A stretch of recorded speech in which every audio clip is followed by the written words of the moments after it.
Optimal minimalism. At this altitude, I can run flat out for a half mile before my hands start shaking. Can I answer your personal question? Now would seem an appropriate time. What if I did the opposite? I'm a cybernetic organism, living tissue over a metal endoskeleton.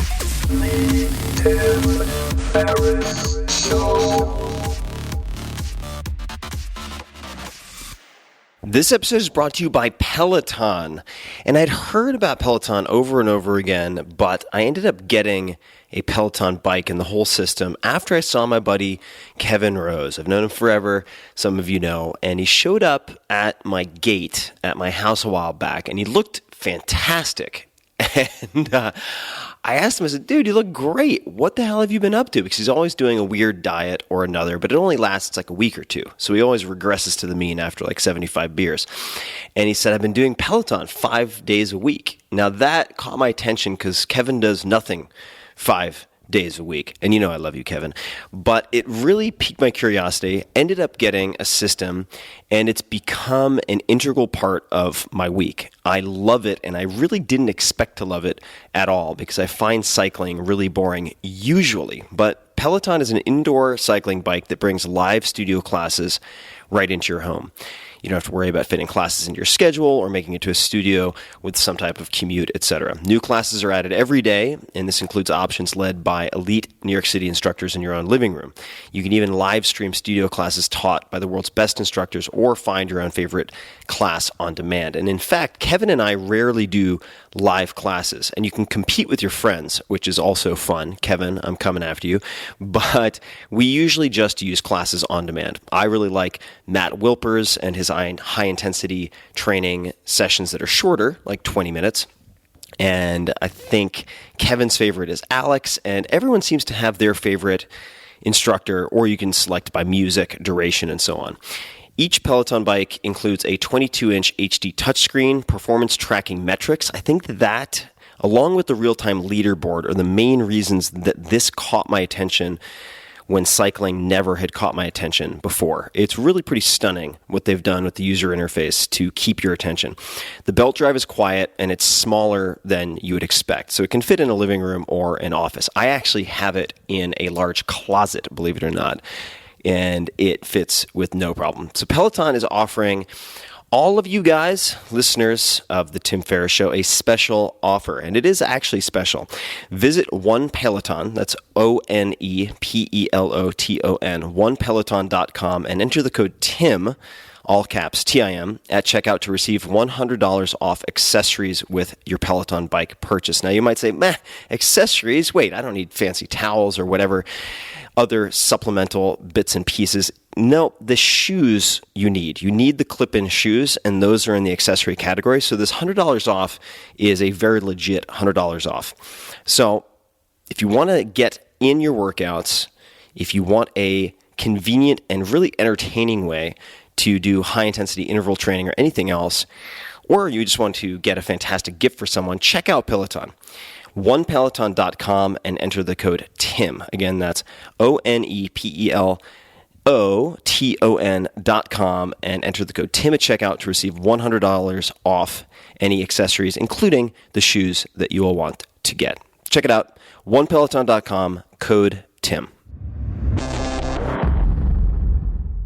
This episode is brought to you by 99 Designs. Whether you need a logo, custom website, app, book cover, or anything else, 99 Designs was created to make great design accessible to everyone, that's you, and to make the process as easy as possible. I've used 99 Designs for years now. I've used them for book covers, some mock-ups for the 4-Hour Body, which went on to become a #1 New York Times bestseller, illustrations of all different types for the multi-volume The Tao of Seneca, which you can check out, and other graphic design projects for a long time now. And I've been very impressed by the quality of their designers and illustrators. And you don't have to take my word for it. You should check out some of my projects at 99designs.com/Tim. I really encourage you to take a look because you will be impressed. 99designs.com/Tim. 99 Designs has freelance experts in more than 90 design categories, and their platform lets you work directly with one designer that you choose if you like their stuff, which is what I did for the Tao of Seneca, or you can get concepts from multiple designers and then pick your favorite. So whether you're starting a business or just looking for extra design help, resources, etc., 99 Designs has a solution. Right now, you guys, my listeners, can receive a free $99 upgrade on your first design. To check out your first free upgrade, please visit 99designs.com/Tim and click the link on the landing page. You can also find there samples of projects from you guys, listeners, who have used 99 Designs for logos, apps, even product packaging. So check it out, 99designs.com/Tim. Hello, boys and girls, and welcome to another episode of The Tim Ferriss Show, where it is my job to interview incredible people who have done incredible things and to tease out the habits, routines, life lessons, and so on that you can apply to your own life. My guest this episode is Aubrey Marcus. You can find him on Instagram, on Twitter, etc. at Aubrey Marcus. He is the founder and CEO of Onnit, Onnit, a lifestyle brand based on a holistic health philosophy that Aubrey calls total human optimization. I've spent a good amount of time with Aubrey, and he walks the talk in every way that I have possibly observed over the last few years. Onnit is now an Inc. 500 company. It's one of the fastest growing private companies in the country and an industry leader with products touching millions of lives, including many top professional athletes around the world. Aubrey currently hosts the Aubrey Marcus podcast, a motivational destination for conversations with the brightest minds in athletics, business, science, relationships, and more, with over 10 million downloads on iTunes. Aubrey regularly provides commentary to outlets like Entrepreneur, Forbes, The Doctors, and The Joe Rogan Experience, on which he's appeared several times. He's been featured on the cover of Men's Health, and his newest and first book, which is on my coffee table right now, is Own the Day, Own Your Life from HarperCollins.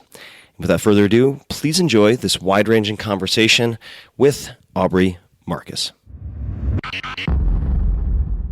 Aubrey Marcus, welcome to the show. What's up, Tim? Hey, man, I'm going to shake your hand because I don't usually do video. And here we are, man. In the Shanghai of Texas, otherwise known as Austin. I've never seen so many cranes in one place in the United States. Yeah, it's thriving. It is really thriving, and I think we're on the cusp of all sorts of fun in the next couple of years. I like it. People whine about it like, oh, you know, Austin used to be this kind of reminiscing fantasy thing. I think it's just getting better. Well, I think it's like talking to someone who went to a concert in the early days with any band. Burning Man. They're like, Burning Man used to be so cool, man, in 2007 before you got here in 2008. Yeah. Grateful Dead, I was at their first show. Now it's so uncool. Yeah. So there's a lot of discussion along those lines about Austin, but you are one of the people I know best here in Austin. Yep. And I'm thrilled to have you in front of the mic. Yeah, man. I'm glad you came out. It's been dope. Got to hang out, have some wine, have some dinner. Oh, yeah. Good. I know I'm not impressing anyone with my 45-pound deadlifts in the Onnit gym. You have a lot. No, but it's your persistence, though, Tim. It's the fact that you do it so many times and only do that. That's true. Oh, wow. That's true. That's well, last remarkable. time you saw me in that gym, I was working on a program from Jerzy Gregorek, the 63-year-old former world record holder in Olympic weightlifting, doing only overhead squats, if I remember correctly, for like an hour and a half. Like all day. Yeah. What's Tim doing? No more overhead squats. So part of the reason I wanted to have you here to have this conversation is that I feel like you are one of the people who really walks the walk in checking the boxes of these overlapping spheres of life, whether that is body, business, let's just call it balance. And I'm actually borrowing this bit from a weekend event one of my friends went to not too long ago. But you've done a really good job of integrating those various pieces. And so this format of this particular podcast is going to be a bit experimental and jarring maybe in its lack of transitions. But I want to start with a question I was recently asked at a small dinner. And the question was posed by a guy named Michael Hebbs, who's a fascinating guy, very good chef, organizes dinners around specific topics very often. Yeah. So he did one, I think it was called Dinner or Dining with Death. And it was in cooperation with NPR. And it was a facilitated conversation around mortality. And he's done many of these and had a small dinner with him in LA with about 6 to 8 people. And no one really knew any other attendee. And to break the ice, he started with this question, which just opened up the floodgates so that everyone got very vulnerable and very open very quickly. Yeah. And this is it. So thank you, Michael. When is the last time that you cried tears of joy that you remember? Oh man, that wasn't too long ago. That's a more frequent occurrence for me, actually. And as I've done, a lot of work on my life, and it hasn't been the external stuff that ever makes me cry tears of joy. It's not a big on it success. It's not something external that happens. It's really just sitting in a moment. It can be with a lover that I'm sharing a night with, and I'll just start crying, and just the experience of enjoying that simple moment, or laughing with friends, it's actually a rather frequent occurrence. And that's one of the best indicators for me that the path that I'm on is yielding the kind of fruit that I'm really looking for and looking to forage, because I catch myself doing that all the time. Today I had a little informal mentorship with one of my employees. And just as I saw that breakthrough moment, I saw that moment where, I was talking about her working not on her business and not on her career at On It, but on her heart, and and she was like, yeah, it's a big project. And I go, yeah, it is a big project. And I saw that light come up, and just the tears will come in that moment for me too. It's just like, fuck yeah. Like I'm doing what I'm supposed to be doing. And then just the gratitude for being able to do what I'm supposed to be doing, it'll come.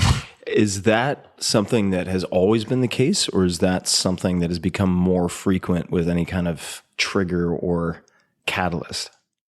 It was very rare. I think it was very rare, because I think most of my life I was trying to achieve something. I was trying to validate myself externally, trying to say, if I get to this point, then I'll be successful. Then I'll be, living up to my potential. Then I'll be that. And whether it was in high school for basketball, like, if I make all state honors, then I'll be there. If we make it far in the playoffs, then I'll be there. And it was always this next thing. But it's never the next thing. You can keep searching for that next thing. You're not going to find it until you turn that gaze truly inward. And as that process is gone, and I've almost kind of exhausted the external thing, so it's kind of forced me to go internal. Because when On It was successful and the external was great, and I still wasn't that happy deeply, then I was like, all right, it's definitely not external. Like, this is internal. And that's driven me deeper and deeper inside my heart. So if I look back at my own experience with relationships with people who have unfortunately taken their lives, it's not the outwardly depressing cases that you would expect. It's actually very often the people who have a lot of money. Not always, certainly, but it strikes me that, for instance, one of my best friends, Andrea, in high school, then two friends later in college, seemed to have everything going for them. And I shouldn't say of course, but nobody saw these coming, and they all had a good amount of money. And my theory related to that, based on what I see also in people who are from the outside looking in, very, very successful, very, very wealthy, but miserable, is that for a long time, for most of life, if you're fighting for every scrap to get this external validation, you can envision a day when I have X, it'll all be great. Yeah. And this anxiety I feel, this fill in the blank that I feel will go away, and then it doesn't go away. And so then at that point, if you've checked the boxes, it seems like you can lose hope. Or if you grow up rich and you realize it does not, in fact, as a panacea solve your problem. So my question then, walk us through how you shifted your gaze to be more internal, because I've seen that in you.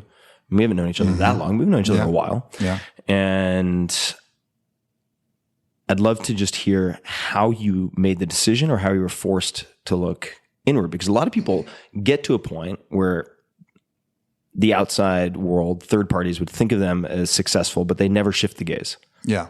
So how did it happen? It's in combination from like external pressure, external pain, internal pain, like pain as a motivator to let you know that something is wrong. Mm-hmm. And then, so that's kind of like your engine light blinking. Yeah. And then it's the practices that I've employed that help me have that introspection to actually go searching and figure out what it is. Mm-hmm. So it's always been a combination of that pain plus the tools to go seek out where that pain is coming from. Mm-hmm. And I was fortunate, I was given an opportunity to do a vision quest when I was just out of high school. And I was staunch atheist, zero spirituality. How did that come to That be? was through my father. And I had a lot of issues with my dad, but he was in a lot of pain himself. And that had taken him down, to try everything from primal therapy to all kinds of different conventional methods, eventually into psychedelics, working with Stan Groff, doing holotropic breathing, doing LSD psychotherapy, and he found a shaman who worked with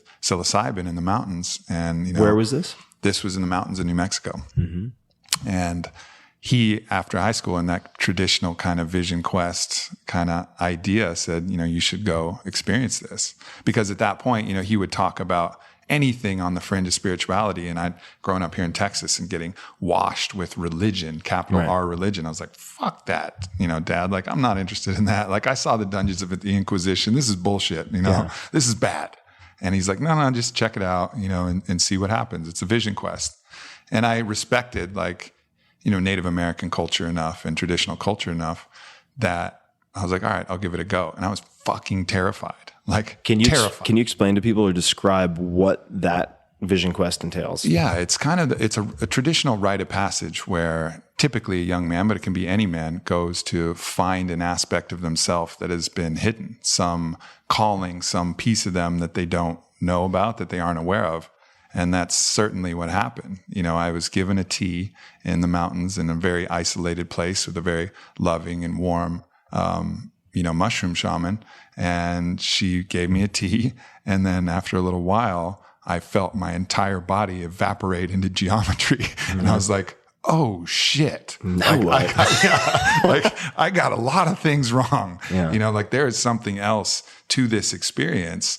And that was just this, I stayed up all night writing, and there was thunderstorms and the coyotes howling. I don't know, they sounded like wolves, but I'm probably coyotes being in New Mexico. Yeah. And it was this crazy night of just realizing that my whole paradigm at that point had shifted. I'd realized that I'm not just body and mind. There's something else that I access, something that could observe both of those things.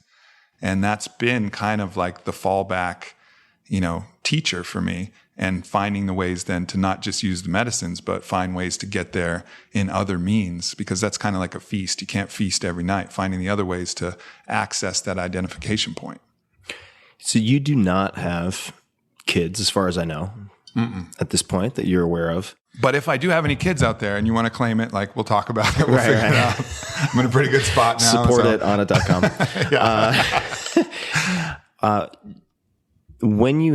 If and when you have kids, I'm not sure if that's in the cards, but if you do, would you walk them through, let's just say you have a son. It doesn't necessarily matter, son or daughter. Would you walk them through or introduce them to a rite of passage like that? Fuck yeah. Like, there's undoubtedly. How would you structure it? What do you think it would look like? Well, I think as a parent, as a dad, you have to kind of get out of the way, because part of the vision quest is getting your kid out of your purview, right? Like allowing them to become their own man. So I would find someone who is, separate enough from me that I wasn't influencing the experience, and someone I trusted. And, I know a lot of people right now, and I'm sure I'll know a lot of people even then. And talking to, MAPS and talking to Hefter and talking to those organizations that are working on the legalization of these as medicines, I think there's going to be a lot of cool options for people to do that completely above board and legally by the time I have a kid. I mean, they're targeting 2021 for MDMA therapy and psilocybin sometime after that. So I think there's going to be a lot of options, and it's going to become more common. And, I just send them with someone I really trusted and allow the process to unfold. And that's the thing. You really don't want to guide it too much. You want to have the guide and allow the medicine and nature and everything around them to be the teacher. I'm sure there are people watching or listening who have had early, say, adolescent or high school or college experiences with psychedelics, but viewed them in retrospect as sort of uncontrolled recreational. Mm-hmm. So do you think the reason that vision quest stuck with you, how much of it was the psychedelics versus the ceremony versus the guidance? I mean, if you had to try to weight those factors, how would you? They're inextricable. They're inextricable. Right. Like the experience itself blends together and becomes inseparable. Like you couldn't take one part and have it all be there. It was the trust that I had in the guide. Because I think one of the big problems with taking psychedelics haphazardly, like am I going to die? Right, you know, right. is this going to, am I going to get busted by the cops? Is this the right environment? What is that? Is that person looking at me funny? Yeah, you know, right. like all of these crazy things come in and can steer it into really squirrely pathways, but having that steady, loving presence available and just being out in the land and having it and knowing that I was part of a lineage that had done this thousands of times for many, many generations, that what gave me the support system to be able to really let go. Because I think you can really stay tense and fight these experiences. And you get stories and reports of people taking incredibly high doses and they're like still so bound up, they can't even release into it. But having a guide that really you trust is absolutely essential, because they're really guiding you through this massive bursting of a cocoon, you know, and it's pretty terrifying on its own. And having somebody there to help is absolutely essential. And I only recommend doing it in that context until you're somewhat of a master yourself. Yeah, agreed. And definitely get external verification that you're mastered. I've been on YouTube and I think I understand this well enough. I'm a black belt now. Yeah. I watched Triple Rainbow 3 times. I know what bliss is. Yeah, exactly. What did you think you wanted to be when you grew up, when you were 16, 17, 18? You know, I think I was always into history, and I would look at all the great conquering heroes and the great kings and the people who had led these big movements. And I looked around, and obviously, you know, Genghis Khan was kind of an asshole. You know, I didn't really want to kill people, and that's not the way it happens anymore. So really the people leading the movements, you had politicians, but they didn't seem like they were quite doing anything that I was interested in. And then so you had, you know, business leaders and thought leaders and authors. And so I think I always knew I was going to end up in one of those categories, either leading an organization or writing books or speaking or something. And interestingly, I doubted myself the whole way because I failed at absolutely everything I tried. And like what? What did you try that didn't work out? Literally everything. I mean, I tried gold mining. I tried some variety of different online retail, from sex toys to skincare to, I tried oil and gas. I tried like oil and gas, like trading, investing? No, I was like investor relations, you know, like trying to convince people to go bet on some wildcat fucking oil well in the middle of nowhere that never works, you know, and I'd get some stock options like this one's going to hit, never hit, nothing. But now looking back, I'm grateful because I literally failed at everything that wasn't directly going to serve my purpose. And all of those failures, all the lessons gave me the strength to be able to hold an organization of this magnitude that I'm holding now. Like the person that I was then couldn't run on it. Like I couldn't write the book that I wrote. I couldn't do the things that I'm doing. I couldn't have this conversation now because my ego would get in the way and all kinds of things. I wasn't ready yet. And so the universe was like, no, not ready. Fail. But I was like, man, I'm 30 and I've failed at everything. You know, I scratched out a little money here and there. You know, I was doing all right, doing better than some of my peers when I would go buy bottles at the club and party. I could buy a more expensive bottle than they could. And so everybody's like, yeah, Aubrey, you're killing it. I'm like, I'm not fucking killing it. Yeah. I'm like blowing it. Yeah. And that was tough. And then finally it just kind of lined up with the right timing and the right idea and the right person leading it, meaning me. And it was able to come to fruition. So let's start with a snapshot of where we are now. And then I'm going to go back to you and your dad in 16 for a second. Yeah. So On It, what is On It? How many employees do you have? What are you proudest of that On It has done or is doing? We have On It, we call it total human optimization. So what I realized early on is that you couldn't, and you mentioned this in the intro, like balance. Mm-hmm. You really can't specialize in only one thing and really reach the potential of that thing. You have to support everything else. Like you can go super hard in one direction, but your health is going to fall apart. Your relationship's going to fall apart. And ultimately that's going to start being weight. It's going to be anchors that's going to drag against your progress, and it's going to be a headwind for you in anything that you're doing. And it's the same with the body. Like you can take great supplements, but if your nutrition is shitty and your workouts are shitty and your sleep is shitty and your mentality is shitty, so what? It's not going to matter. So total human optimization is the idea to raise everything at the same time and really try to incrementally improve. And it's not as flashy and sexy as this 30-day transformation expert in this one area, but it really works and it's through to the bone. And I think that's what I'm probably most proud of, is that on it is what it appears to be. Like you go there, the people who are there, from me to Kyle to everybody who's in the organization, they feel that movement. The people who follow on it, they feel that movement. I think it's just the vibe and the authenticity of what we stand for, the ability to be a little bit better tomorrow than you are today. And I think that's probably what I'm most proud of. How many employees do you have? 180 employees if you count our yoga studios and count the gym and count the other entities that we own. How many employees did you have 10 years ago? When was Onnit founded? Started in 2011. Well, originally 2010, 0 employees, 2010. I was making like hangover supplements, mostly because I was partying too much. Yeah. And I was, really a lot of this was, well, where's the need for me? Well, at that point I was just drinking my head off because I was unhappy. So I first started making hangover supplements and then realized like, that's not where I'm going. Where I'm going is to really improve my life in all areas. And that's when we pivoted to Alpha Brain and different things. And yeah, we started and there was one employee who was like kind of like my right-hand guy, part assistant, part, whatever, everything, the everything odd guy. Job. The odd job, 100%. And then, we started getting geared up with Alpha Brain. And then when it hit and we actually started having sales, then it was just like grabbing every friend that had something of a shaky job that I could trust and say, quit, come, and let's fucking figure it out. And I was in the attic of a little boutique that my fiance at the time, Caitlin, was running.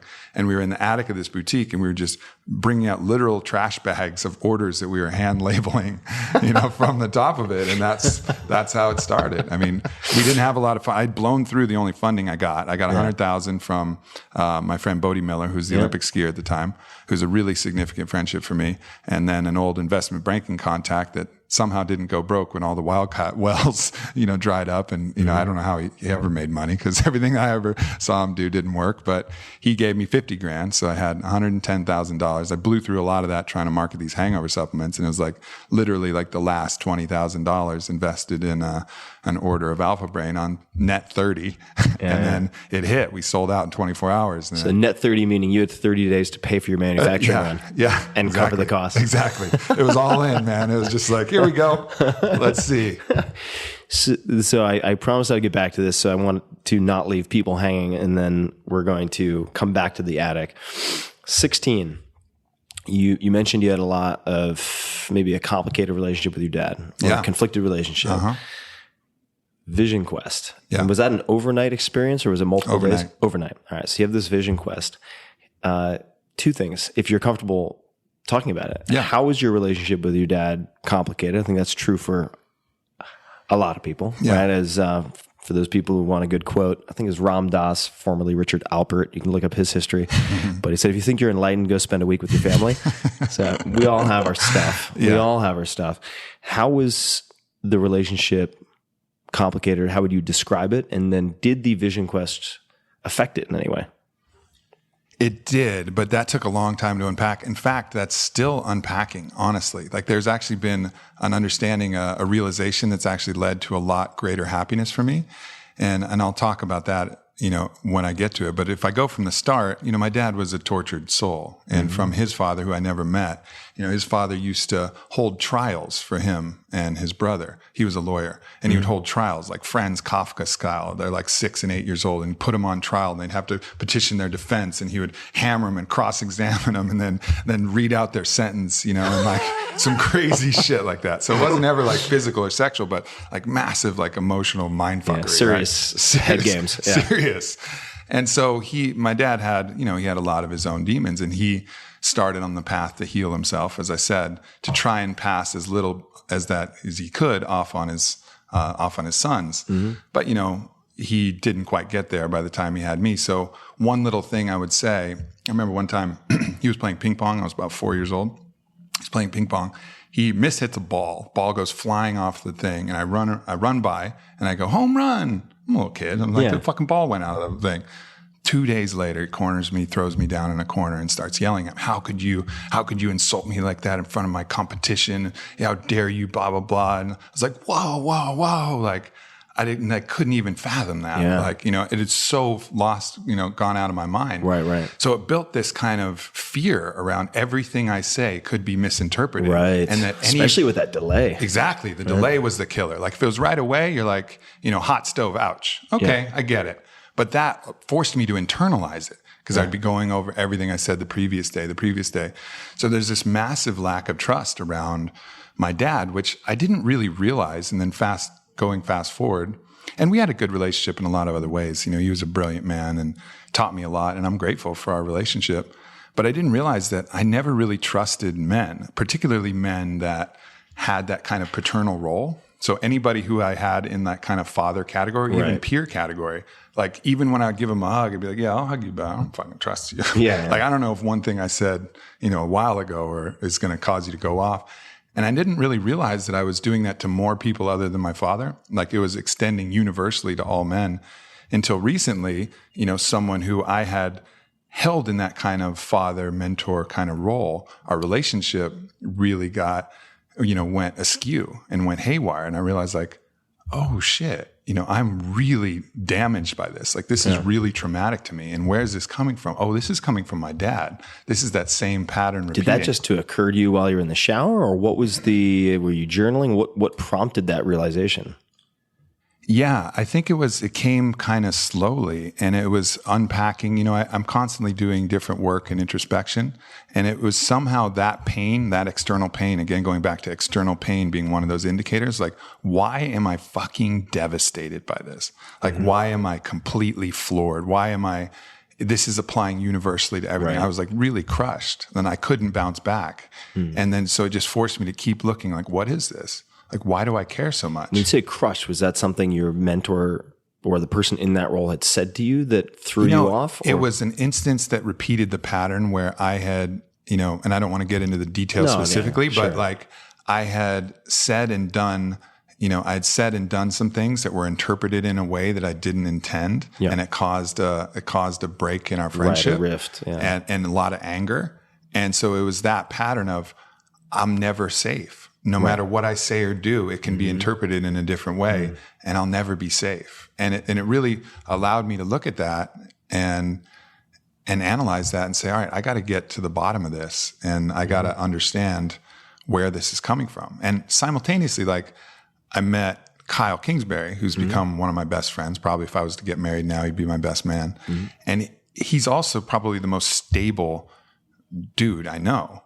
Yeah. And so like it was a combination of having one example of like the most, I really think I can trust this guy. Yeah. Like you can push him to the extreme and he doesn't shift, like under pain, under duress, under fatigue, under psychedelics, under alcohol, under anything. There's an incredible amount of self-awareness from what I've observed of him under duress. I've seen him under duress, and he can go from that initial experience of overwhelm to completely centered in a few minutes. It's remarkable. It's and remarkable. We're talking about Kyle Kingsbury, who's our director of human optimization, former UFC fighter. But yeah, it was a combination of one spinning off and then one being solid, and realizing somewhere in there, I can't pinpoint the moment, but I realized, like this is all stuff from my father. I've never really trusted men ever since that point. So that was like a second weird coming of age at 36. I'm about to turn 37, where I finally felt like I didn't need to prove anything to my dad. I didn't need to get validated. I didn't need to show him that I was worthy of love anymore, or any other man for that matter. And I could actually trust that I really do have male friends, and I really do have people who I can trust. And if they go off, that's okay. It's not me. It's not my fault. It's just a pattern that happened from when I was growing up. And that's been huge for me. That's been huge, because I've always retreated to females as my solace and my comfort, and having like male friends that I can really rely on and trust and kind of be vulnerable with in a really authentic way. I mean, I would go do ceremonies and stuff, but I'd always kind of keep my shell up, you know, and now to be able to relax into that, it's just, I feel like a much happier individual, like much more solid, like having, you know, brothers of the way. Yeah. You know, it's cool. Well, if half the people you encounter are like potential threats. Exactly. That's a lot of day-to-day existence. And I can't even, I mean, I sympathize so much with people who've had both both those roles be off center, off kilter. Yeah. You know, like if you had your mother and your father, let's say your father was abusive and your mother permitted it and there was some weird dynamic there, then both sides you don't trust. And then you just don't trust the fucking world. Yeah. You know, I was super lucky. I had one half dialed in. Yeah. You know, so I had a place to retreat. I had a place to rest. You know, if you have neither, that's a hell of a challenging road. But the good news is you make it through that, you'll be even stronger because of it. Yeah. And you can help people if you do the work. And I'm going to get back to the attic in a second, but if you do the work, what I've realized also just recently, and I mean, I'm 40 now, but if no matter your circumstances or the hand you've been dealt, if you do the work to uncover the wounds, heal the wounds, or at least accept that they exist and begin to process that you're not only doing the work for yourself, but you can then in turn help other people who've experienced the same thing or similar things, right? So it's really valuable work, hard to understate. That's almost the turning point, right? When you take your lessons and your knowledge and then you can help other people, at that point you got the inspiration and you got the momentum. That's the final healing catalyst. It's not healing yourself. It's then knowing that everything that you've suffered, all of that pain you've endured can now help someone else. It alchemizes it instantly into something that's valuable, something you can be grateful for. Yeah. And when you're grateful for something, it's no longer trauma. Yeah. Like you've healed it. Like that's the full circle is gratitude for that, for what it's given you. Yeah. At least for me too, the regard for myself or healing myself, this sounds really odd to say, but wasn't enough to motivate me to do the work I knew would be really difficult. But as soon as I realized, even if I have no regard or very little regard for myself, if I can then develop a toolkit, learn about A, B, and C, and impart that to other people, that's enough to motivate me. Mm-hmm. And since have developed more regard for myself, but it's like, hey, you got to take what works. And for me, it was that realization, I can actually hand this baton off to other people. Let's work with what motivates. Yeah. Look at every great epic novel, like what gets the hero inspired? It's not his own safety. He's fine, chopping wood and being in the forest. But when, the oppressing force starts fucking with his family or starts fucking with his kids, then you unleash William Wallace. Yeah. Like if they didn't slit Mern's throat, there may not be Scotland. Right. There's just the UK. You know what I mean? We're wired to really care for those we love almost more than ourselves. It's just part of the social dynamic. And you can tap in, you can hack into that current and use that to your advantage. And that's the cleanest burning fuel you got. That's like a fusion reactor from the sun, Yeah. And that's really what's going to motivate you, not the other, ego-based stuff. That's like burning coal. You're going to run out of that shit at some point and it's not going to work for you. And you have to breathe in the fumes too. Exactly. So you're just turning, or you have turned 37? Tomorrow. Happy early birthday. Thanks, man. All right, 37. So if we rewind the clock, I think you said 2011, right? So you're 29, 30. And fulfilling orders out of the attic. I remember those days, by the way, when I started my first real business, also in sports nutrition. I remember when I decided to get a fulfillment company was when I had to race off to the post office to ship off packages. My car wouldn't start. So I got on my used motorcycle with a garbage bag, big, dark garbage bag full of boxes. Yeah. And I'm wrapping it around the throttle to try to make it to the post office. Almost die, obviously. And I get back. I'm like, that was dumb. You didn't want to go Santa Claus style? I didn't. Hold it over your back. I'd have to really switch grips if I went Santa Claus. So I decided just to risk life and limb with it on the throttle, and came back. I was like, okay, now it's time to start to outsource things. The question I wanted to ask you is, all right, so you get up to betting the farm. Which is a very small farm. Which is a very small farm. Not that courageous. You're betting the backyard on this manufacturing on Alpha Brain with net 30 terms. If we bounce out, say, 2 years, so to 32, from 16 to 32, it could even be earlier, from 12 to 32, do you remember any point in time when you were like, wow, this is the richest I've ever felt? Because I remember one very specific day in my experience, but when was What was that moment when you're like, wow, Well, like, I feel successful, or wow, this is more than I could have anticipated? Yeah, I mean, that happened pretty quick after that, because that, with those net 30 terms, I was able to, in the sales, I was really able to scale pretty aggressively without taking on extra capital or anything. Mm-hmm. And we had no overhead. I mean, that was just the cost of the product itself and a couple friends who we were paying like 25, 30 grand, whatever we could kind of push together. And then, it started to grow a little bit from there, but it was a lot of sales, just product costs and a lot of shipments, no additional advertising. Cause at that point, Rogan was the business partner. He was the advertising engine. He'd bought into the company. So I'd give an equity in exchange for the marketing. And I was, there was serious money coming in, and I started looking at houses, and I was looking at this house, and I was thinking maybe, $600,000, $700,000 range, really get a house I could sink my teeth into. And I saw this house that was $1 million. I was like, $1 million house. Like, damn. I was like, I think I can swing it. I think I can fucking swing it. And it was just because it was my dream house. It had a nice backyard, and I envisioned what's there now, which is axe throwing and slackline and pool and deck and fire pit. I was like, I can do this here in this house. And it had my style. And I just, at that point, again, a little bit early, but I still went for it. Like, I think I can, this thing looks solid enough. I can go in. And when I went into that house, that was like a big moment for me, because that was a real house. That was like it was a big boy house. Yeah. I was like, I got a fucking big boy house now. And that was really the moment for me. I was like, damn, this is awesome. Yeah. And you've turned it into the Aubrey Marcus house of Ninja Warrior training and assorted delights. Yeah, it's been heaven. It's been heaven. You mentioned a name that, for those people who don't have context, I want to explore for a second. So you mentioned Rogan, Joe Rogan. So some of you listening, of course, know who Joe is.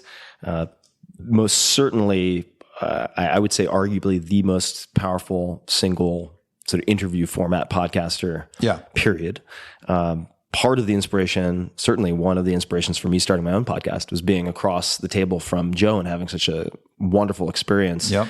Able to go long form, be myself. Although Battle robes. He fed me. I don't know if I ever told you this. Just, I'm going to digress for a second, because that's what I do.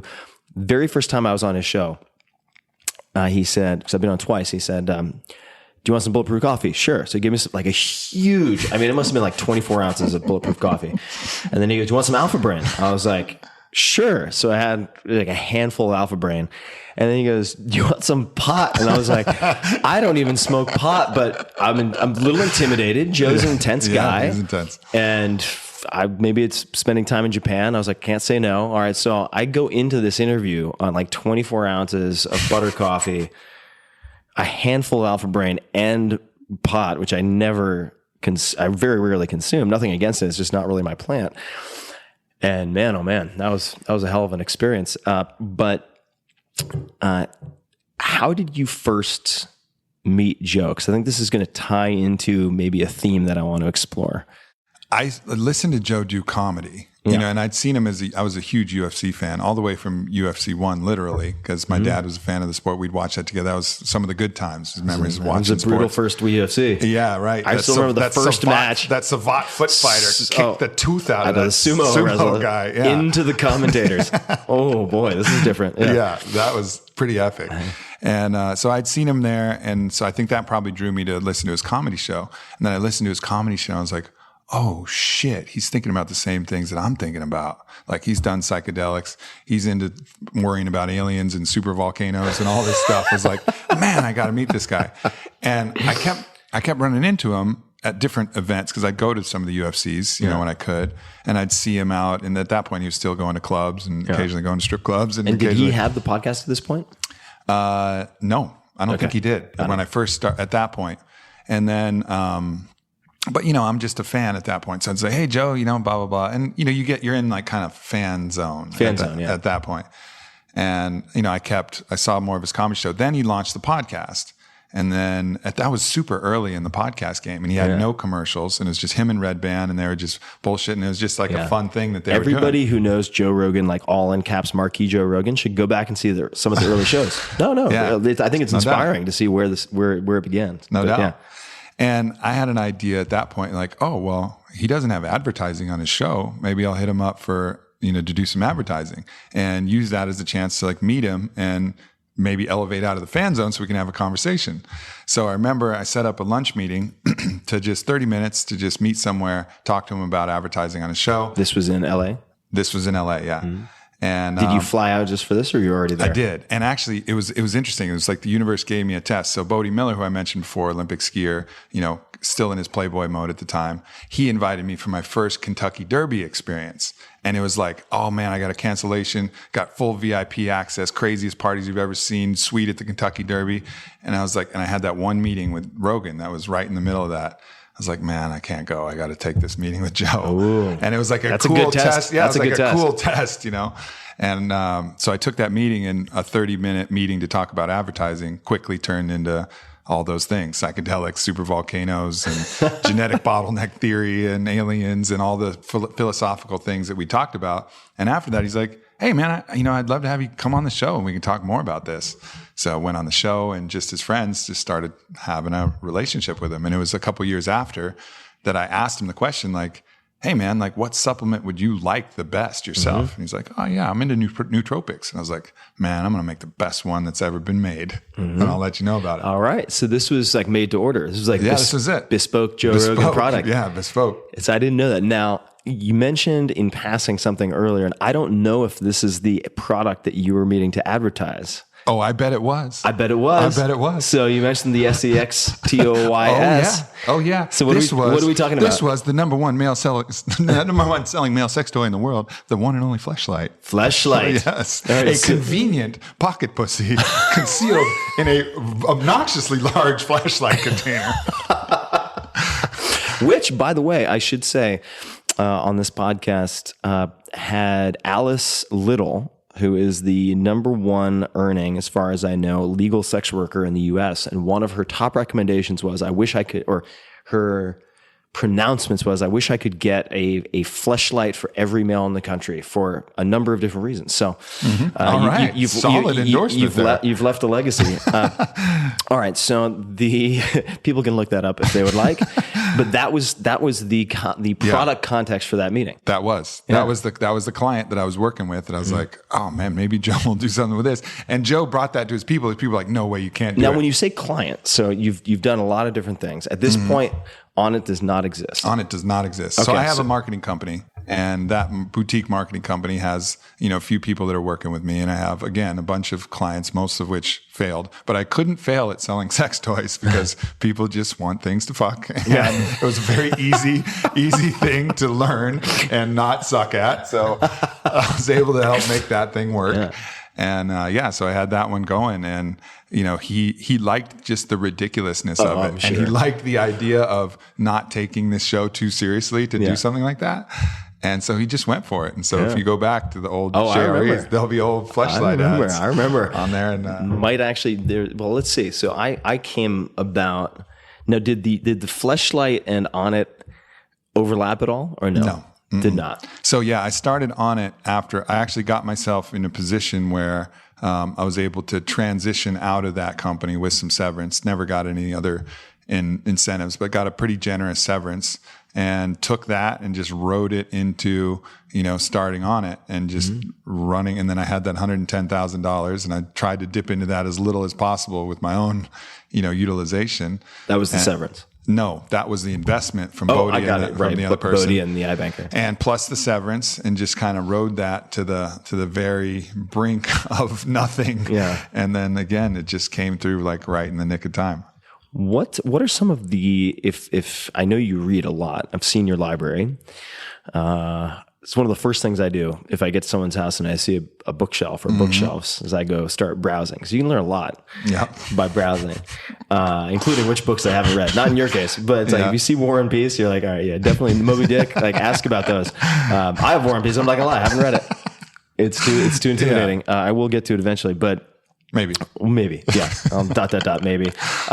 Which books or resources do you view as having been very helpful in the early days of Onnit, or later? But are there any particular books that helped you or helped you think about and develop the business? There is a direct correlation between my inner work and the outer success of Onnit. Like that correlation is as clean an association as anything I have. So I haven't been one that's read a lot of business books. A lot of the books that I've read have been internally, which is internally focused. totally fair game. And there's been some really significant books that I've read that have kind of shaped who I am. And I think the first was kind of following that line of the Toltec philosophy from crazy Carlos Castaneda through Don Miguel Ruiz. And I think actually his most powerful book, although it's a little bit hard to get into, is The Toltec Art of Life and Death, which is, a lot of people know Don Miguel Ruiz from the Four Agreements. Four Agreements, yeah. And then he wrote Mastery of Love, which is an incredible exploration of love and relationship.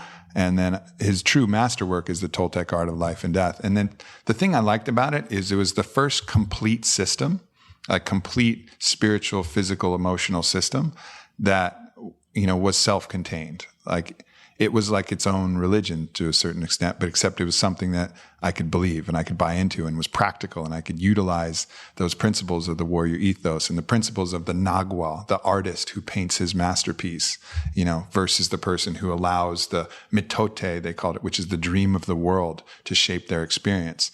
And so that transition from just allowing everything, expectations and pressures from this person and that person to shape who I was, to becoming the Nagual, the artist who more proactive, reactive, who uses your intention to actually create the world around him and paint that masterpiece, and the laughter as the kind of guide, knowing that you've made it. Mm-hmm. And I always say that, like, you can tell a spiritual master by the sound of their laughter. Like if they aren't laughing, I'm not going to drink your cup of ayahuasca. Like if you don't have a good belly laugh, like you're missing the point, and that's been a really solid guidebook and a place that if anybody's searching, I would definitely check out Toltec philosophy. Toltec. Yeah. Art of Life and Death. Mm-hmm. Any other books come to mind? As far as like building, because part of building a company is building like a society. Kyle of 10 years ago came to you and said, I need 3 books. Yeah. What do you recommend? Aldous Huxley's Island, I think, was another crucial book for me. And that was utopian fiction. But the beauty of that is it was seeing how a system could work in mass, and it was the first exposure to rewriting the rules of how everything could be and understanding like, oh, we could just change everything. Like everything could be malleable. And then what are the downstream effects? And it's that classic clash of utopia versus dystopia and how it all merges.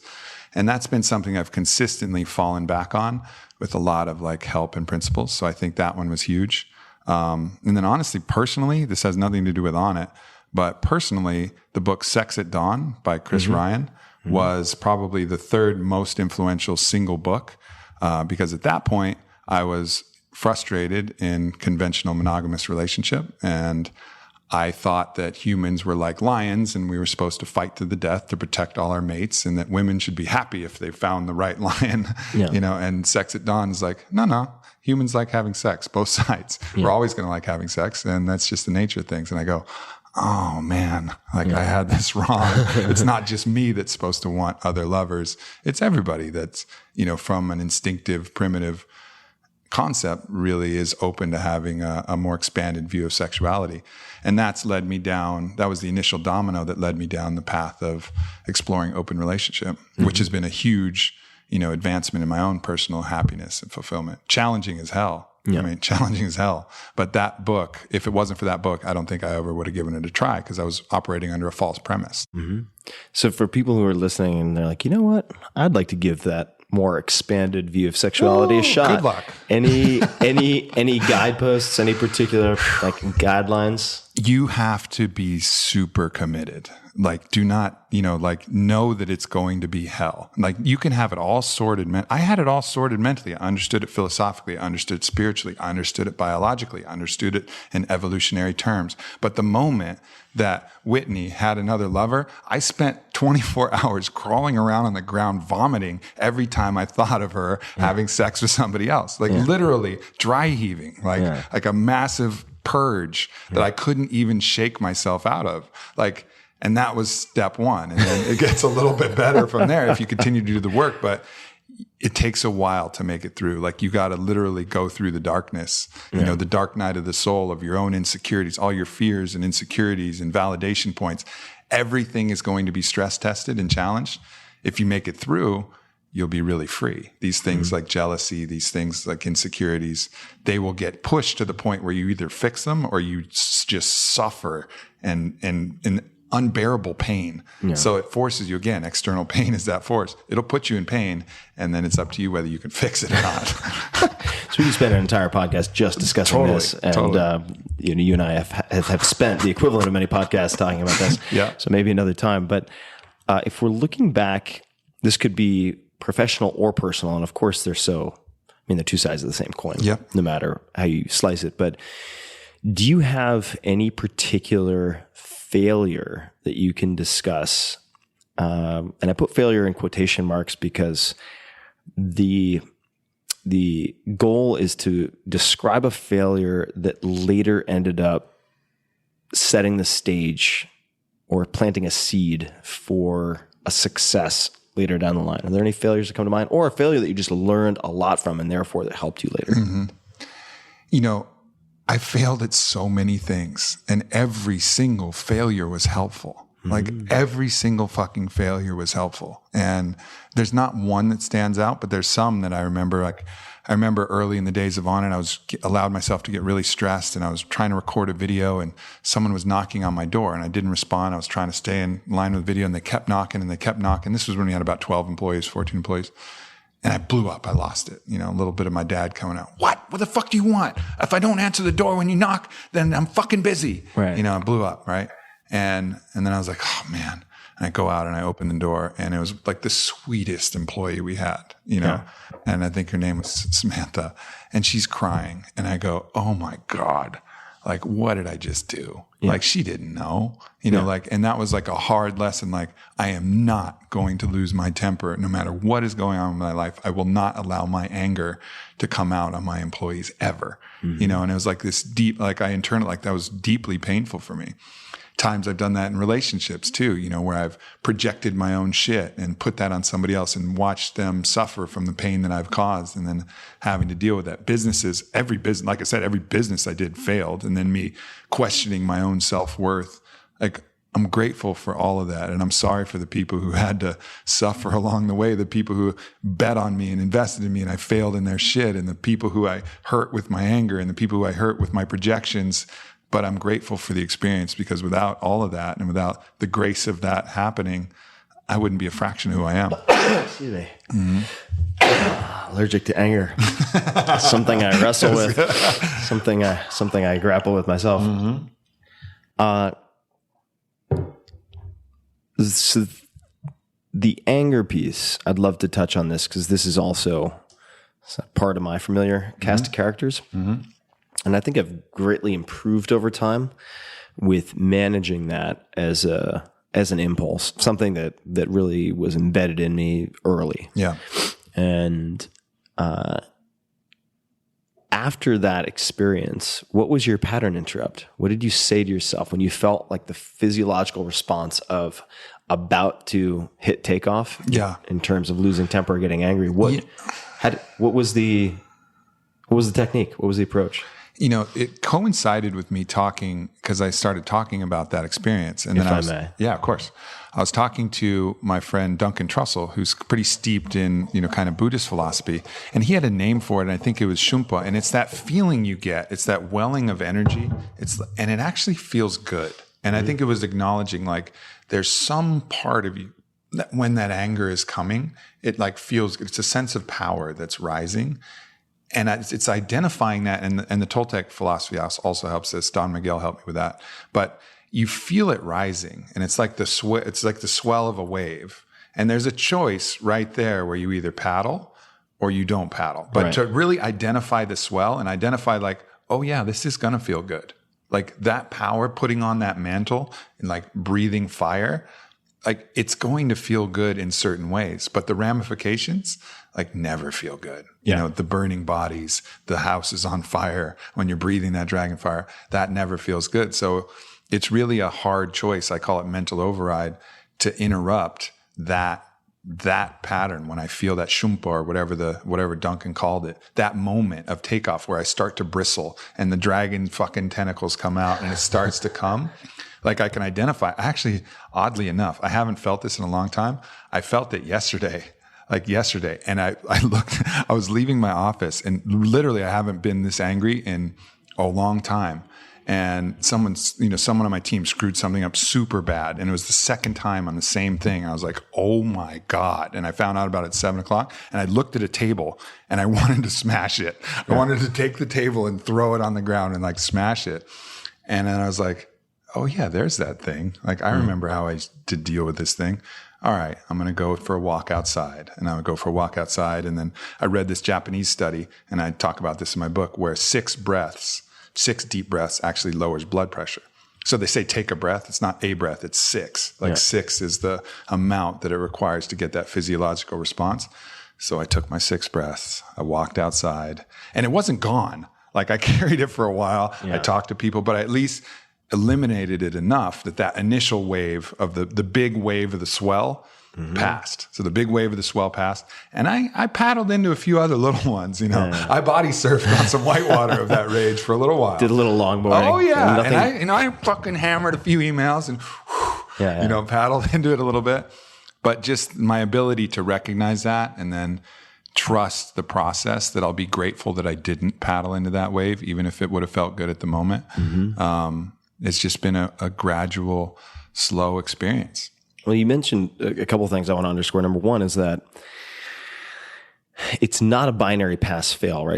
It's not I completely quelled all of my anger, therefore I succeeded. And if I didn't do that, it's a failure. It's like, no, if you dial back 10%, that's a big deal. Totally. Right? It's the difference between like, hey, fuckface in an email and like, dear John, right? I mean, that's 10% is really meaningful. Yeah. So that's one thing, that it can be incremental, but the downstream effect of it can be much larger than that small increment of change you feel. Yeah. The second, when you're talking about failures, is that what a lot of folks might perceive as a failure, which is a path that isn't taken to completion over 10, 20, 30 years, can still have a lot of value. And that's why I brought up the fleshlight, right? Like, if it were not for that, you wouldn't have had the context to have the meeting, which then led to I owe my success to pocket pussies. Well, that actually leads us to, this might be your answer. This leads us to, I'm going to hit a couple of rapid fire questions. I'll try not to make them long-winded and therefore not rapid at all. Yeah. But if you could put one short message, word, quote, anything on a billboard, metaphorically speaking, just to get a message out to millions or billions of people, what would you put on it? I heard you asked this question to Wim Hof, and he said, breathe, motherfucker. Breathe, motherfucker. That was like the best answer to that. So I think about this, and I think other podcasters have kind of co-opted that question and asked it. And, I was thinking about that question, and, I was thinking I wasn't happy with my answer. And then I realized, like, what I feel now, what best expressed the state I'm in, is what I would put on that billboard that was shown everywhere. I would say, welcome to heaven, population everyone. And that's really what I feel like. We have this choice right now to engage with life, all of life, and all the opportunity to smell and eat and travel and converse and meet people and have sex and enjoy and create and build. Like, this can be heaven, but we got to get out of our own mental hell first. And so reminding people, like, hey, all right, extenuating circumstances, maybe, Sarajevo in certain places. Yeah, it's fucking tough. I get it. Externally, it might be hell. But for most of us, especially listening to this podcast, we're in heaven. Yeah. We're in heaven. Like, and it's just our choice whether we want to engage in it that way or whether we want to get stuck in our own patterns that keep us in hell. What tools, and I'll volunteer one. I'm beta testing this, so it's not really fair, but I'm beta testing the Waking Up app, which Sam Harris is putting together. And it's actually been tremendously helpful and very unlike other programs I've tested for producing the non-ordinary states of awareness that one might correlate to the psychedelic experience. Yeah. And Sam's no stranger in that arena, but he is certainly passed on the chemical and plant infusions to focus on the meditative component. And I've found that very helpful for becoming less reactive and more response able in terms of being able to choose the lens through which I look at the day and my interactions. What else have you found helpful personally for living that billboard? You know, one of the best ones that I've found came to me really unusually, and it's the practice of ecstatic dance. And because a lot of even psychedelics, they kind of project your consciousness out of body. From my very first experience, it's like my body was gone. Like I didn't have that body somatic awareness. So I was creating and patterning this separation between consciousness, mind, and body. And then when I first did the ecstatic dance practice, I had no idea. I was like, oh my gosh, this is really uncomfortable. Because the idea is you listen to music and then you just move, not trying, you have a blindfold a lot of times or a really dark room, and you just move in expressive ways that push the boundaries of what your body is comfortable with, not physically, but comfortable in moving, and just collapse the mind, get to a state of superfluidity, a kind of flow state where it's just music and body. And I was shocked at how I responded. I mean, tons of emotions came up, tons of like clarity came up. I had visions that were coming through in that experience.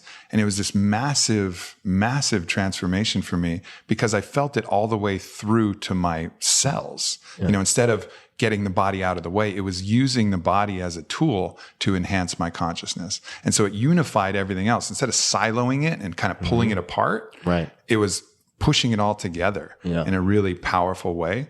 And, I've started leading those practices and doing those frequently. Like if I'm feeling funky, I will just put on music, put on a hoodie, and I can be anywhere. I was just in Venice doing it in my little rental house in the middle of the day. And I felt feeling kind of funky from recording the book and whatever.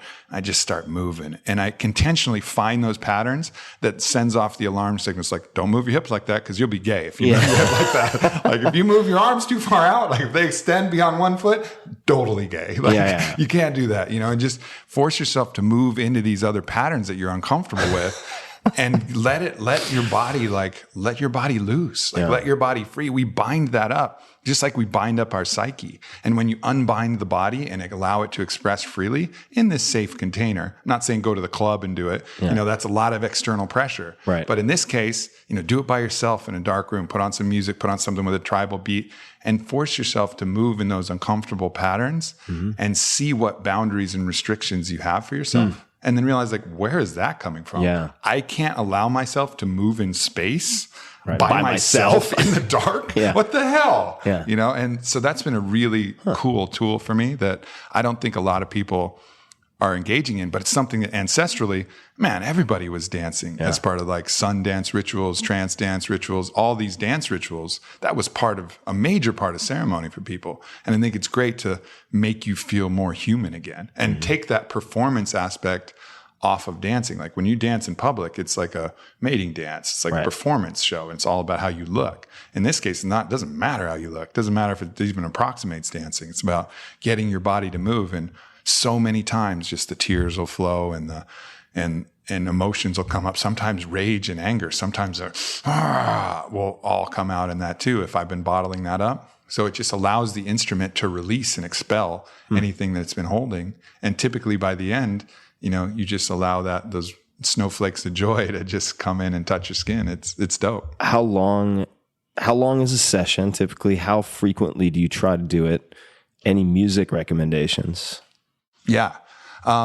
You can do it shorter, but I think at minimum you need probably 20, 30 minutes because the first 10, 15 minutes, you're still going to be getting into it. And the real magic happens in the middle. And then fatigue starts to set in, depending on your fitness level, around 30 to 40 minutes. So I try to take an arch from, when I do it, I follow Stan Grof's basic prenatal matrices kind of model. I don't know what that is. Okay, so that starts you're in the womb, right? It's something very comfortable, some kind of music that's, smooth. It's like everything's taken care of. The universe is good. Some very kind of happy. Any playlists you can recommend, or what would people search for?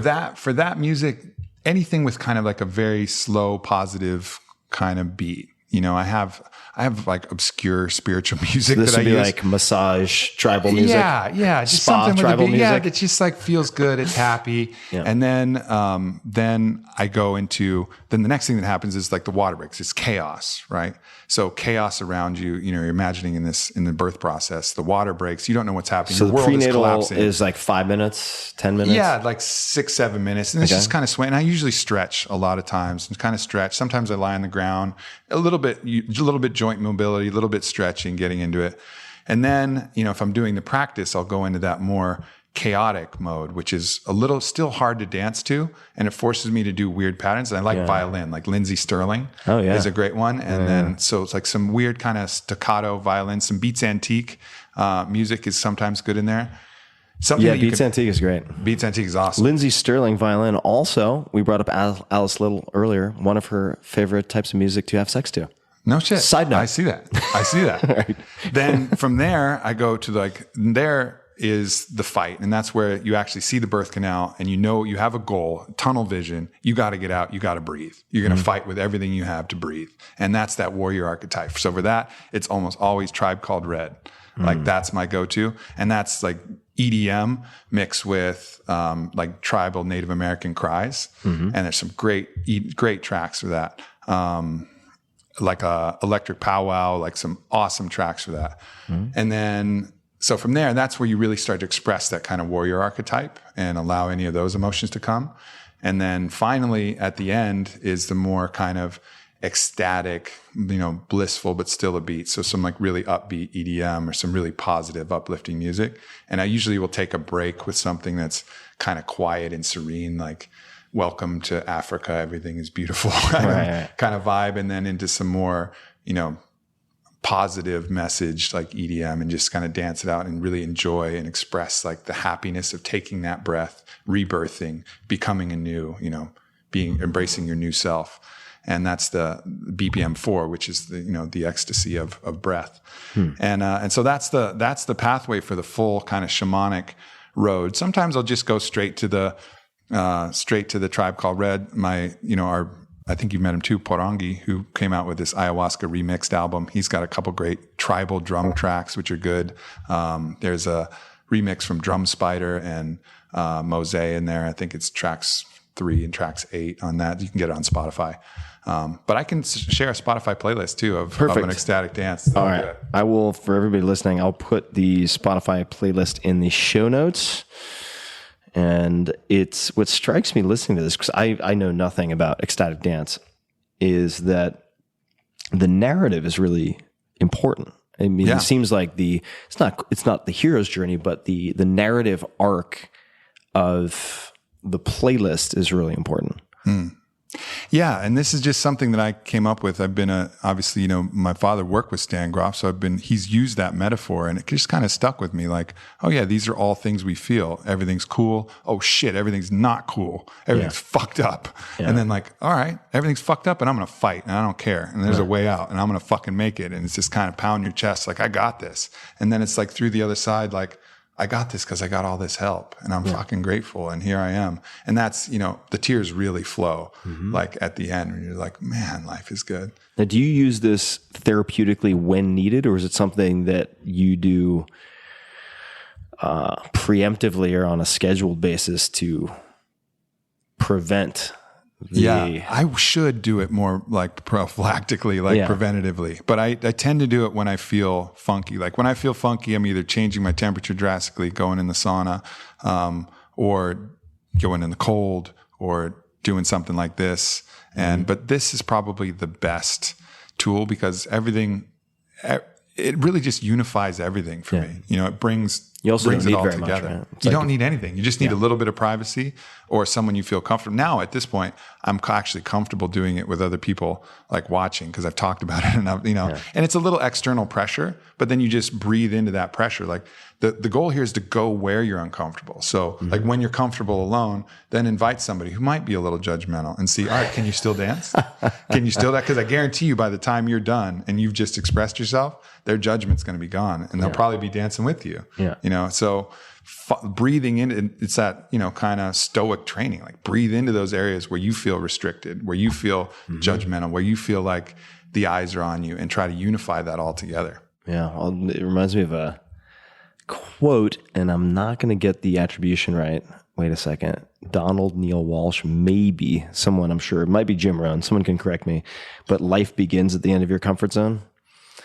And this is, and how do you put that into practice? It's with activities like this. I mean, training regimens like this. Especially for men who are tough. Like, men are tough. And like, a tough man can get in a cold bath, and a tough man can get in a sauna for a long time. Yeah. And it's like, it's in our sweet spot. We're like, yeah, I got that. It's comfortable discomfort. It's comfortable discomfort. Yeah. This is uncomfortable discomfort. Dancing. Getting your arms way out there and moving those around and shaking your hips. Woo, that's uncomfortable. Yeah. That's real uncomfortable. But when you break those patterns, then there's just a whole new freedom that's available. So you mentioned, we'll go for just a couple more minutes, but you mentioned the book. So I have a copy of this at home, and a number of people have picked it up, and also almost immediately gone to the sex chapters, understandably. But can you describe the book? Give us a preview. Why the book? What is it called? How did you choose the contents? Let's start there. Well, really, this book is the embodiment of that idea of total human optimization, which is not just one thing. You know, I really admire the people, you know, yourself is one of those people who you'll track something down to the very nth degree and like really bring home the bones of that truth from your journey.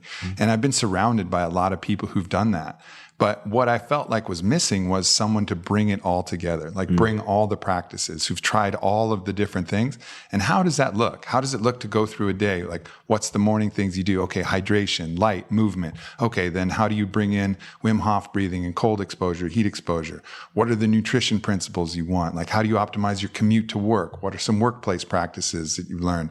Then how, when you go home, how do you relax and connect with yourself and connect with your family and your friends? And how do you drink a glass of wine? What's too much wine? What happens when you drink too much? Because that's all part of life. Like addressing all of those things, how to have great sex, and then how to, you know, transition from that into the time before bed where you're taking care of yourself and journaling. And then from there, the sleep practices. Sleep was a huge one for me because everybody's telling you, and there's a bunch of bullshit out there. Like, everybody's saying, oh, you need 8 hours of uninterrupted sleep. Like, that's a fucking fantasy. Yeah. Like, I might as well be riding a fucking unicorn with a, you know, rainbow headband. Like, that's not going to happen for me. You know, so I read Nick Littlehale's book, Sleep, and he talks about getting 30 to 35 sleep cycles a week. And then changing the dynamic of that, utilizing naps more. I napped right before this podcast, and how naps are reliably shown to be more effective than more overnight sleep or more coffee. And so just bringing in all these interesting things from books I've read, people I've met with, you know, people who've researched in different areas, and try to bring this into a comprehensive day, along with all my own mindset practices, like talking about mental override, telling stories about Bodie Miller and the great fighters I know and the great champions I know, and just put this together and also remind people like, hey, like, I haven't got it all right. You know, I tell the stories of when I used to relentlessly eat cinnamon Pop-Tarts, and how unbelievably, unfathomably nutritionally bad that was. You know, it's like sugar frosting on sugar dough on sugar filling. Yeah. Like, what? The triple crown. What? What was that? You know, but I was there. I did that stuff. The double Western bacon cheeseburgers, and what the new double Western bacon cheeseburger looks like with grass-fed beef and raw cheese and sprouted or sourdough bread, and how you can just live this robust life, you know, not engaging with capital F fear, which is, I think, the virus that underpins a lot of our malaise, and try to have a real healthy, joyful expression and, you know, recognize this life, as I said on that billboard, you know, welcome to heaven. What is the title of the book? Book's called Own the Day, Own Your Life. And the idea is, you know, fuck all these long-winded transformational programs where you focus on one thing for 30 days, 40 days, 90 days.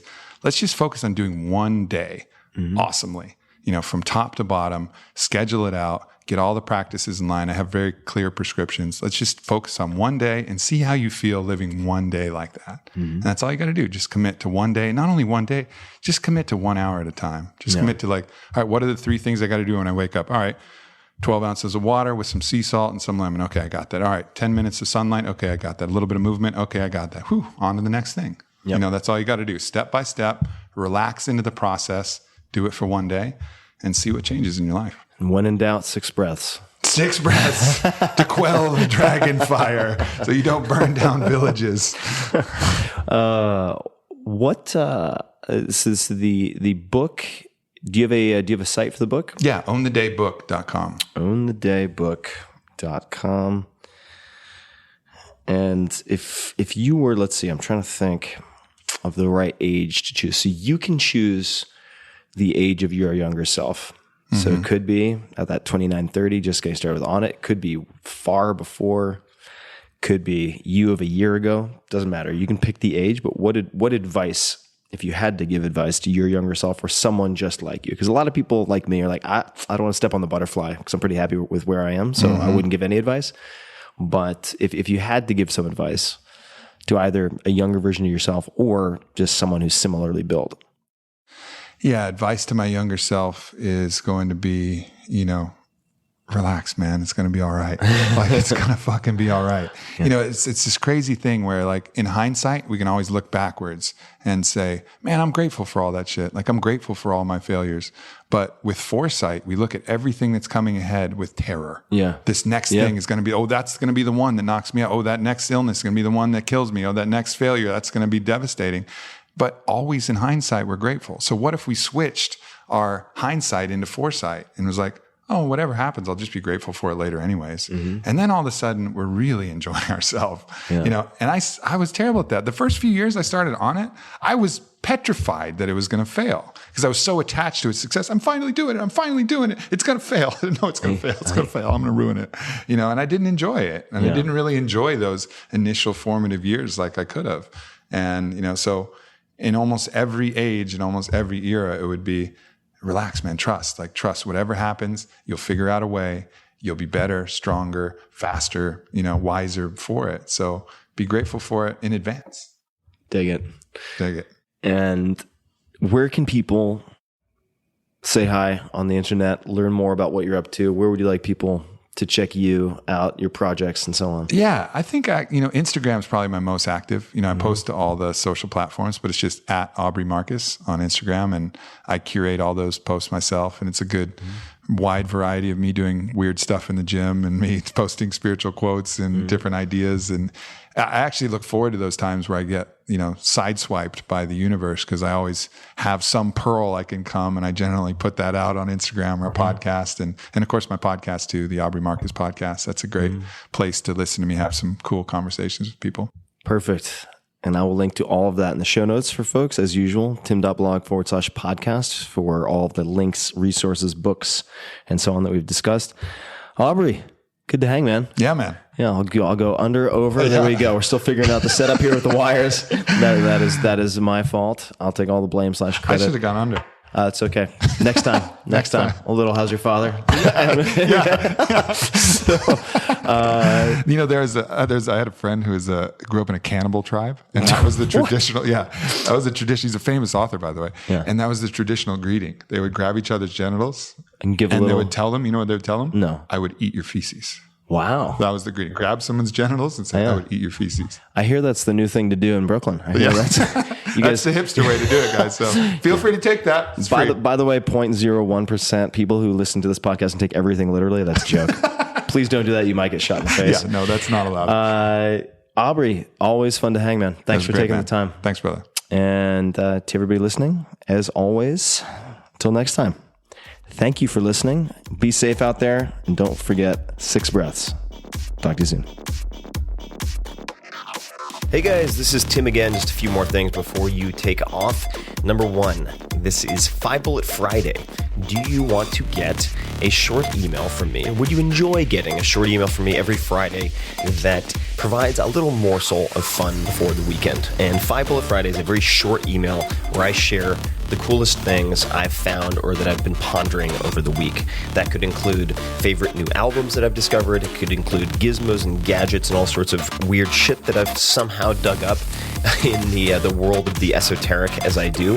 It could include favorite articles that I've read and that I've shared with my close friends, for instance. And it's very short. It's just a little tiny bite of goodness before you head off for the weekend. So if you want to receive that, check it out. Just go to 4hourworkweek.com. That's 4hourworkweek.com, all spelled out, and just drop in your email and you will get the very next one. And if you sign up, I hope you enjoy it. This episode is brought to you by 99 Designs. Whether you need a logo, custom website, app, book cover, or anything else, 99 Designs was created to make great design accessible to everyone, that's you, and to make the process as easy as possible. I've used 99 Designs for years now. I've used them for book covers, some mock-ups for the 4-Hour Body, which went on to become a #1 New York Times bestseller, illustrations of all different types for the multi-volume The Tao of Seneca, which you can check out, and other graphic design projects for a long time now. And I've been very impressed by the quality of their designers and illustrators. And you don't have to take my word for it. You should check out some of my projects at 99designs.com/Tim. I really encourage you to take a look because you will be impressed. 99designs.com/Tim. 99 Designs has freelance experts in more than 90 design categories, and their platform lets you work directly with one designer that you choose if you like their stuff, which is what I did for the Tao of Seneca, or you can get concepts from multiple designers and then pick your favorite. So whether you're starting a business or just looking for extra design help, resources, etc., 99 Designs has a solution. Right now, you guys, my listeners, can receive a free $99 upgrade on your first design. To check out your first free upgrade, please visit 99designs.com/Tim and click the link on the landing page. You can also find there samples of projects from you guys, listeners, who have used 99 Designs for logos, apps, even product packaging. So check it out, 99designs.com/Tim. This episode is brought to you by Peloton. And I'd heard about Peloton over and over again, but I ended up getting a Peloton bike and the whole system after I saw my buddy Kevin Rose. I've known him forever, some of you know, and he showed up at my gate at my house a while back, and he looked fantastic. And I asked him, I said, dude, you look great. What the hell have you been up to? Because he's always doing a weird diet or another, but it only lasts like a week or two. So he always regresses to the mean after like 75 beers. And he said, I've been doing Peloton 5 days a week. Now that caught my attention because Kevin does nothing 5 days a week. And you know I love you, Kevin. But it really piqued my curiosity. Ended up getting a system, and it's become an integral part of my week. I love it, and I really didn't expect to love it at all because I find cycling really boring usually. But Peloton is an indoor cycling bike that brings live studio classes right into your home. You don't have to worry about fitting classes in your schedule or making it to a studio with some type of commute, etc. New classes are added every day, and this includes options led by elite New York City instructors in your own living room. You can even live stream studio classes taught by the world's best instructors or find your own favorite class on demand. And in fact, Kevin and I rarely do live classes, and you can compete with your friends, which is also fun. Kevin, I'm coming after you. But we usually just use classes on demand. I really like Matt Wilper's and his high-intensity training sessions that are shorter, like 20 minutes. And I think Kevin's favorite is Alex, and everyone seems to have their favorite instructor, or you can select by music, duration, and so on. Each Peloton bike includes a 22-inch HD touchscreen, performance tracking metrics. I think that, along with the real-time leaderboard, are the main reasons that this caught my attention when cycling never had caught my attention before. It's really pretty stunning what they've done with the user interface to keep your attention. The belt drive is quiet, and it's smaller than you would expect, so it can fit in a living room or an office. I actually have it in a large closet, believe it or not, and it fits with no problem. So Peloton is offering all of you guys, listeners of the Tim Ferriss Show, a special offer, and it is actually special. Visit OnePeloton, that's OnePeloton, OnePeloton.com, and enter the code TIM, all caps, TIM, at checkout to receive $100 off accessories with your Peloton bike purchase. Now you might say, meh, accessories? Wait, I don't need fancy towels or whatever other supplemental bits and pieces. No, the shoes you need. You need the clip-in shoes, and those are in the accessory category. So this $100 off is a very legit $100 off. So if you want to get in your workouts, if you want a convenient and really entertaining way to do high-intensity interval training or anything else, or you just want to get a fantastic gift for someone, check out Peloton. OnePeloton.com and enter the code TIM. Again, that's OnePeloton.com and enter the code TIM at checkout to receive $100 off any accessories, including the shoes that you will want to get. Check it out, OnePeloton.com, code